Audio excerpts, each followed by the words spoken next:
Hi everyone, I'm Dr. Carolina, urologist and intimate health specialist. Today I want to talk about something that most men never get taught, how a woman's pleasure really works, and how slowing down, listening, and connecting can completely transform your intimate life. After years of helping couples, I've seen one pattern over and over again. Most men think pleasure is about performance, about speed, strength, or doing something fancy. But in truth, a woman's body doesn't respond to pressure or rush. It responds to rhythm, patience, and emotional safety. When you understand that, everything about intimacy changes. Let's start with something simple but powerful: comfort. Pleasure can't grow in tension. When your body is relaxed and her body feels safe, the nervous system naturally opens up to pleasure. That's why creating a comfortable space matters so much.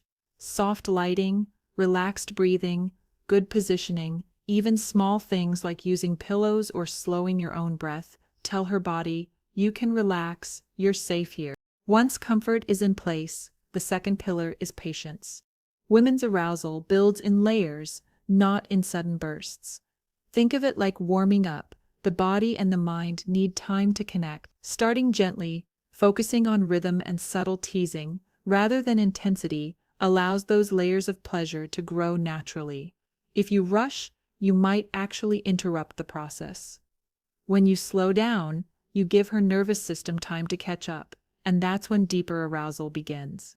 Now, let's talk about a science-backed pacing method, known as the start-stop method, sometimes called edging. It's simple but incredibly effective. The idea is to build arousal gradually, not racing toward the finish line. You bring your partner close to climax, then pause for a few moments to let the intensity settle, before beginning again slowly. This back-and-forth rhythm allows sensations to grow stronger and last longer.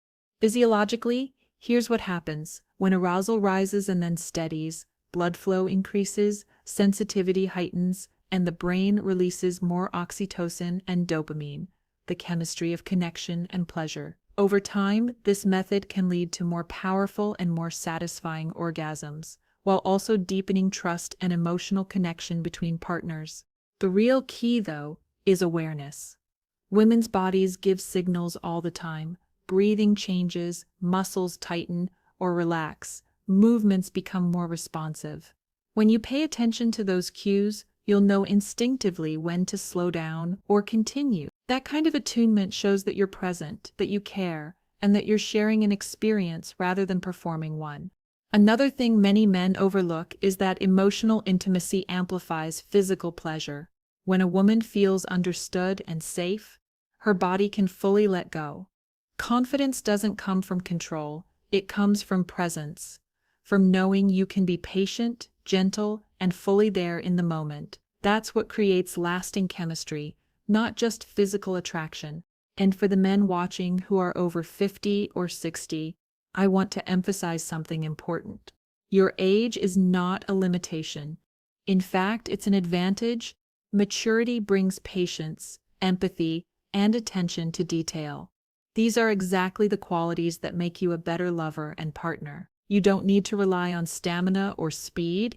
You already have the qualities that women find most powerful: calmness, focus, and the ability to make her feel secure. When practiced regularly, the start-stop method doesn't just enhance pleasure, it builds confidence. It reminds both partners that intimacy isn't about chasing performance goals. It's about presence, communication, and connection. Every couple can benefit from this. Start with comfort, move with patience, learn her rhythm, breathe together, and remember, pleasure isn't a race, it's a conversation between two bodies learning to listen to each other. The truth is, you're never too old to experience or to give deep, fulfilling pleasure. Small mindful changes, slowing down, noticing her reactions, staying emotionally connected can turn a simple moment into something that feels new again, no matter how long you've been together. So tonight, I encourage you to think less about what to do and more about how to be. Be calm, be present, be patient. That's the foundation of real intimacy, one that strengthens both physical pleasure and emotional bond over time. Thank you for watching. I'm Dr. Carolina, reminding you that true satisfaction doesn't come from technique alone, but from trust, presence, and understanding.